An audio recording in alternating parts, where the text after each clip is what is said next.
승무패 49회차 현미경 분석 1부 첫 번째 경기는 볼프스부르크와 짤츠부르크의 경기입니다. 저는 승무패로 지어보도록 하겠습니다. 단통 추천으로는 무승부를 추천드리도록 하겠습니다. 최근에 현미경 분석을 계속해서 봐오신 분들은 아시겠지만 제가 웬만해서는 승무패로 지우는 경기가 없는데 이번 회차는 2월 회차에다가 최근에 챔피언스 리그 회차에서 연이어서 풋볼살롱의 최종픽이 등수안에 들고 있기 때문에 이번만큼은 올마킹을 과감하게 사용을 해서 독식 적중을 노려보도록 하겠습니다.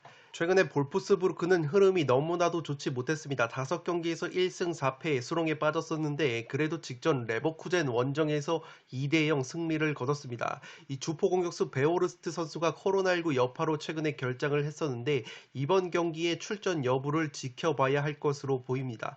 그나마 불행 중 다행인 것은 맨시티 유스 출신의 공격수 은메차라는 어린 공격수가 있는데 이 선수가 최근에 3경기에서 2골을 넣어주면서 공격을 책임지고 있습니다. 짤츠부르크는 현재 챔피언스 리그 G조에서 0승 2무 1패로 꼴찌로 쳐져 있기 때문에 반드시 이번 경기에서 승점을 따낼 필요가 있습니다. 볼프스부르크가 그래도 고무적인 것이 직전 레버쿠젠 원정에서 2대0 승리를 거뒀습니다. 이 감독 교체가 있었는데 반본멜 감독 체제에서 굉장히 수비력이 흔들렸던 볼프스였는데 이 브레멘 감독 출신인 코펠트 감독이 부임을 한 다음에 이 데뷔전에서 레버쿠젠을 상대로 무실점 경기를 하면서 승리까지 이끌어냈습니다. 그렇기 때문에 감독 교체바를 받을 수 있는 볼프스라고 보시면 되겠고 짤츠부르크 같은 경우에는 지난 볼프스부르크와의 홈경기 맞대결에서 3대1 완승을 거뒀었는데 당시에 짤츠부르크의 에이스 아데임이라는 공격수가 골을 넣었었고 이 오카포라는 공격수 역시 볼프스를 상대로 득점을 했습니다. 그런데 짤츠부르크가 직전 리그 8위 팀과의 원정 경기에서 2대2 무승부에 그쳤습니다. 올 시즌 짤츠부르크가 오스트리아 자국 리그에서 깡패다운 모습을 보여주고 있는데 올 시즌 있었던 두 차례 무승부가 모두 원정 경기에서 나왔던 무승부였기 때문에 확실히 짤츠부르크가 원정에서 경기력이 조금은 떨어지는 면이 있습니다. 살롱 코멘트에서 바로 정리를 해드리면 양팀 모두에게 기회가 있는 경기라고 생각이 됩니다. 볼프스는 직전 레버쿠젠 원정에서 2대0 승리를 거두면서 분위기 반전에 성공을 했습니다. 특히 반본멜 감독 체제에서 수비가 흔들렸던 볼프스인데 브레멘 출신 이 코펠트 감독이 부임하자마자 레버쿠젠을 상대로 무실점 승리를 이끌어냈습니다. 반대로 짤츠부르크는 직전 자국리그 8위 팀과의 원정 경기에서 2대2 무승부에 그쳤습니다.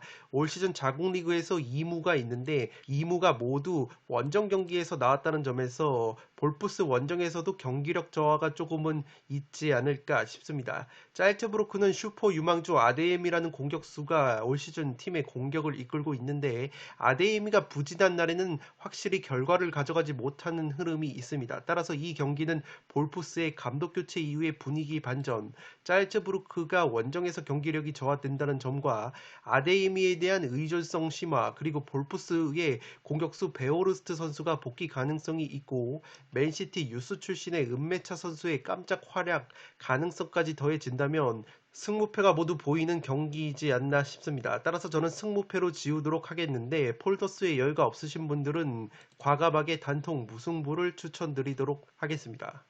두 번째 경기는 말메와 첼시의 경기인데 말메의 단통 패배로 가보도록 하겠습니다. 말메 같은 경우에는 지난 10월 달에 첼시 원정에서 0대4로 대패를 당한 바 있습니다. 오른쪽 풀백 베이모 선수가 부상으로 인해서 출전이 불투명하고 최근에 공격수 촐락 선수가 부진했는데 4경기 만에 리그 경기에서 2골을 뽑아낸 것은 고무적이라고 할 수 있겠습니다. 이 리그 경기 홈 경기에서 8승 3무 2패로 좋은 성적을 보여주고 있는 말메인데 챔피언스 리그에서는 확실히 체급차이를 느끼면서 H조에서 3전 전패 4위 꼴찌를 달리고 있습니다. 첼시 같은 경우에는 뉴캐슬 원정에서 3대0 깔끔한 승리를 거두면서 최근 5경기 5연승의 상승세를 탔습니다. 공격수 루카쿠 선수와 베르너 선수는 여전히 출전이 불가능할 것으로 보이고 핵심 미드필더인 코바치치 선수 역시 부상으로 결장을 할 것으로 보입니다. 공격수 퓰리식 선수와 마운트 선수의 출전 여부는 지켜봐야 할 것으로 보입니다. 말메 원정 이후에 4일 뒤에 번리와의 홈 경기이기 때문에 일정 면에서는 그렇게까지 빡빡하지는 않을 것으로 보입니다.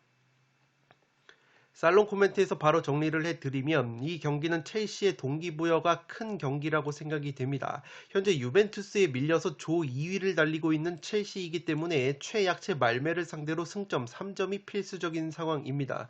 말메전 이후에 첼시는 번리와 홈 경기를 치르는 일정이기 때문에 일정 면에서도 수월한 부분이 있습니다. 최근에 공격 원투펀치 루카쿠와 베르나우가 부상으로 이탈한 첼시이지만 탄탄한 3백 수비를 바탕으로 무실점 경기와 다양한 득점원, 특히 14명의 각기 다른 선수가 득점을 하고 있는 첼시이기 때문에 루카쿠와 베르너가 빠진 상황에서도 득점을 만들어내고 있는 것이 상당히 고무적이라고 할 수 있겠습니다. 말메 같은 경우에는 스웨덴 리그 1위를 달리고 있지만 올 시즌 리그에서 극강의 포스는 아닙니다. 특히 공격수 촐락 선수가 오랜만에 득점포를 가동하긴 했어도 컨디션이 절정은 아니라는 점에서 말메의 공격력으로 프리미어리그 최고 수준의 짠물 수비를 자랑하고 있는 첼시의 수비를 뚫기에는 굉장히 버거워 보이는 매치입니다. 따라서 이번 경기는 말메이의 단통 패배로 가보도록 하겠습니다. 3번 경기는 디나모 키예프와 바르셀로나의 경기인데 승무패로 지우면서 이변을 노려보도록 하겠습니다. 디나모 키예프 같은 경우에는 이 홈 경기, 자국리그 홈 경기에서 6승 1무 0패 극강의 모습을 보여주고 있습니다. 특히 홈 경기에서는 득점이 20골이나 되는데 실점은 0골을 하고 있을 정도로 자국리그에서만큼은 깡패다운 면모를 보이고 있는 것이 디나모라고 보시면 되겠습니다.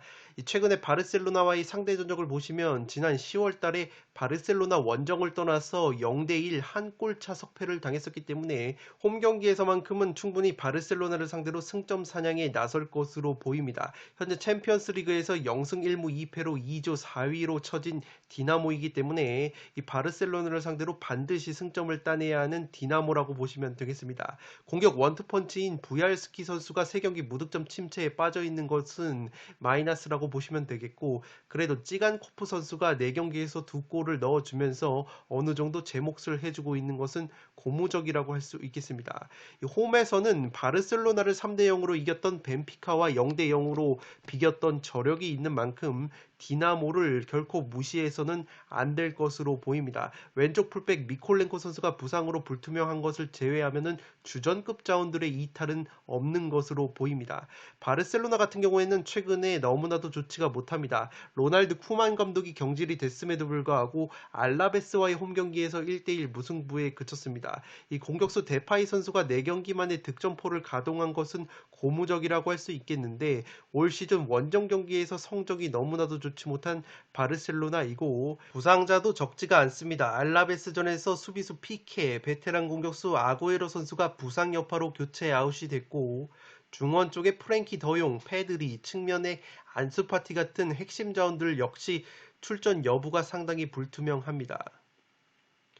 살롱 코멘트에서 바로 정리를 해드리면 바르셀로나의 현 상태를 생각을 했을 때 이변이 충분히 나올 수 있는 경기라고 생각이 됩니다. 바르셀로나는 감독 교체 이후에도 약체 알라베스와의 홈 경기에서 1대1 무승부에 그쳤을 정도로 경기력이 형편이 없는 상황입니다. 공격수 데파이에 의존하는 단조로운 공격 패턴도 문제인데 데파이 선수의 컨디션도 절정이 아닌 상황입니다. 여기에 핵심 자원들의 부상 여파가 클 것으로 생각이 되는 바르셀로나이고 더욱이 라리가 기준으로 바르셀로나는 원정 경기에서 승리가 없고 홈에서는 15골을 넣은 것에 비해서 라리가 원정 경기에서는 골이 딱 한 골밖에 없을 정도로 원정 고자 면모를 보이고 있는 바르셀로나이기 때문에 지난 벤피카 원정에서도 0대3 완패를 당했던 바르셀로나가 디나모 원정에서 상당히 고전을 할 것으로 보입니다. 디나모는 지난 바르셀로나 원정에서 한 골차 패배를 당하면서 이 끈적한 모습을 이미 보여준 바 있고 자국리그 홈 경기에서는 무려 20득점을 하면서 실점은 단 한 골도 당하지 않은 것이 홈에서의 디나모라고 보시면 되겠습니다.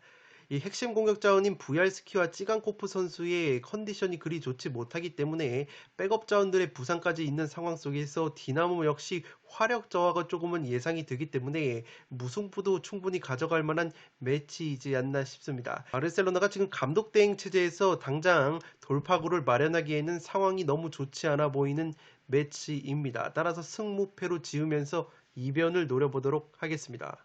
4번 경기는 바이에른 뮌헨과 벤피카의 경기인데 의심의 여지 없이 바이에른 뮌헨의 단통 승리로 가보도록 하겠습니다.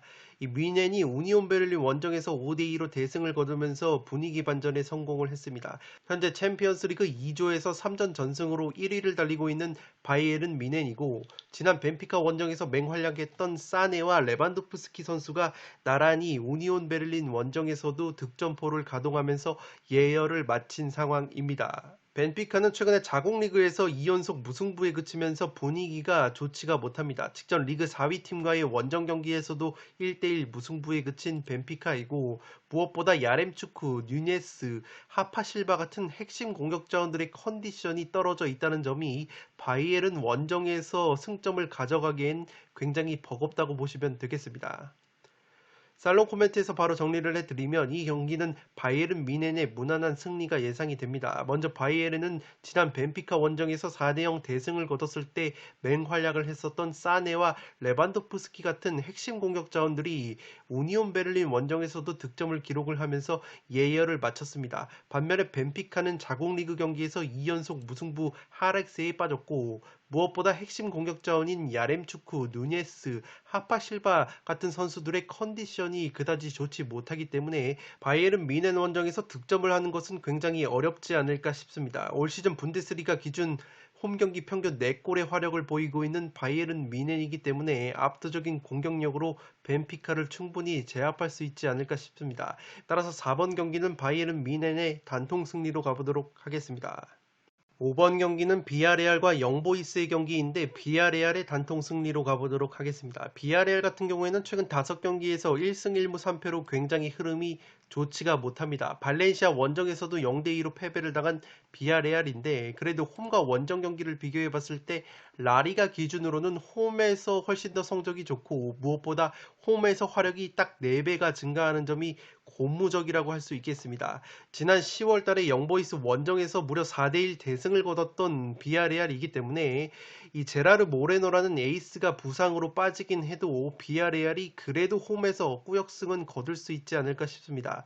모레노 선수가 부상 중인 상황에서 그래도 공격수 단주마 선수가 홀로 고군분투를 하고 있는데 이 알카세르 선수나 추쿠에자 같은 선수들은 무득점 행진이 길어지고 있기 때문에 단주마 선수의 어깨가 상당히 무거울 것으로 보입니다. 영보이스 역시 비아레알과 마찬가지로 최근 5경기 1승 1무 3패 하락세에 빠져 있습니다. 직전 리그 7위 팀과의 원정 경기에서 1대3으로 패배를 당한 영보이스이기 때문에 자국 리그에서도 지금 헤매고 있는 것이 영보이스라고 보시면 되겠습니다. 최근에 자국 리그 경기에서 컵대회 포함 원정 2연패 수렁에 빠진 영보이스이고 비아레알전 1대4 대패 이후에도 3경기에서 무려 실점이 7골이나 되면서 수비 불안을 노출을 하고 있습니다. 주전 골키퍼 발모스 선수의 부상 결장이 굉장히 크게 작용을 하고 있고 중앙 수비수 알리 카마라 선수 역시 부상으로 빠지기 때문에 수비 쪽의 전력 누수가 상당히 심한 것이 영보이스라고 보시면 되겠습니다. 살롱 코멘트에서 정리를 해드리면 자국 리그에서 흐름이 좋지 못한 두 팀의 맞대결이지만 그래도 비아레알 쪽이 근소한 우세라고 생각이 됩니다. 먼저 비아레알은 라리가에서는 좋지 못하지만 에메리 감독 특유의 유럽 대항전 본능으로 인해서 챔피언스 리그에서는 나름대로 순항을 하고 있습니다. 반대로 영보이스는 자국 리그에서 컵대회 포함 2연패 수렁에 빠져 있고 특히 주전 골키퍼인 중앙 수비수가 부상으로 결장을 하기 때문에 가뜩이나 불안한 수비가 더 불안할 것으로 생각이 됩니다.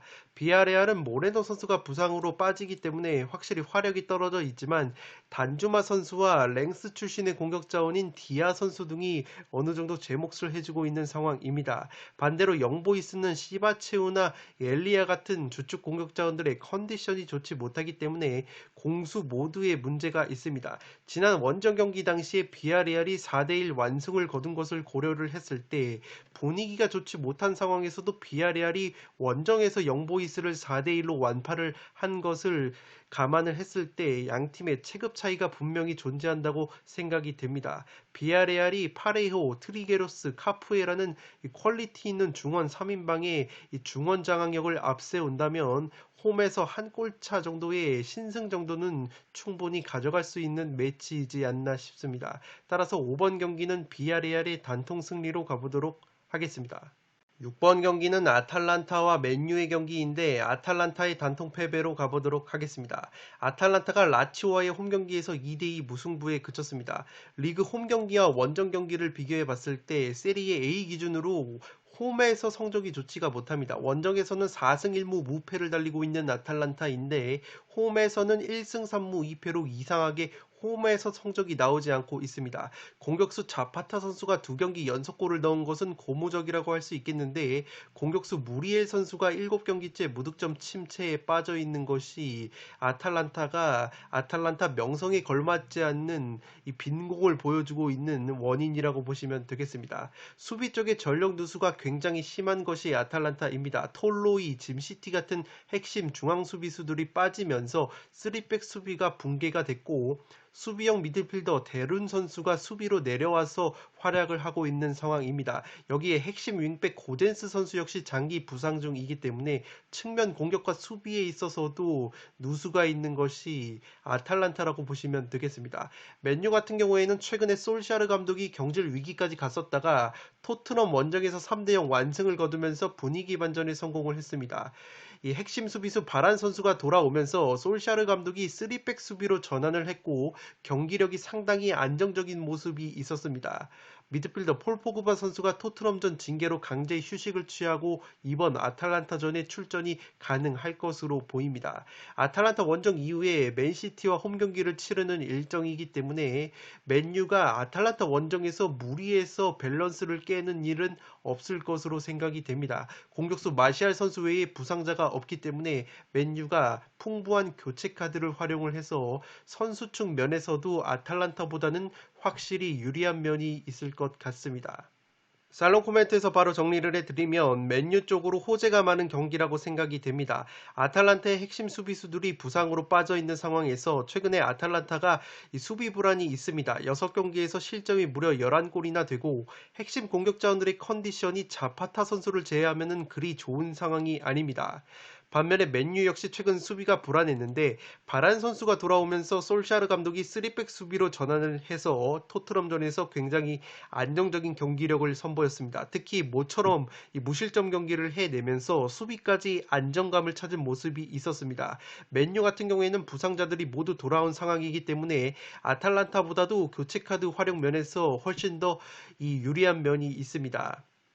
올 시즌 아탈란타가 세리에 A를 기준으로 홈 성적이 좋지 못한 점과 반대로 맨유는 지난 시즌부터 원정에서 무패 신기록을 세울 정도로 원정에서 강세를 보이고 있기 때문에 맨유가 원정에서의 불리함은 그렇게까지 많이 있을 것 같지 않습니다. 직전 경기 맨유의 공격 원투펀치인 호날두 선수와 카바니 선수가 나란히 골맛을 본 것도 이 고무적이라고 할 수 있겠고 아탈란타가 전방 압박을 굉장히 빡세게 가하는 팀이라는 점에서 맨유의 날카로운 선수비 후 역습이 효율성을 발휘할 수도 있지 않을까 싶습니다. 따라서 6번 경기는 과감하게 아탈란타의 단통 패배로 가보도록 하겠습니다. 승무패 49회차 현미경 분석 1부 마지막 경기는 세비야와 릴의 경기입니다. 저는 세비야의 단통 승리로 가보도록 하겠습니다. 세비야가 최근 5경기 3승 2무 무패를 달리고 있습니다.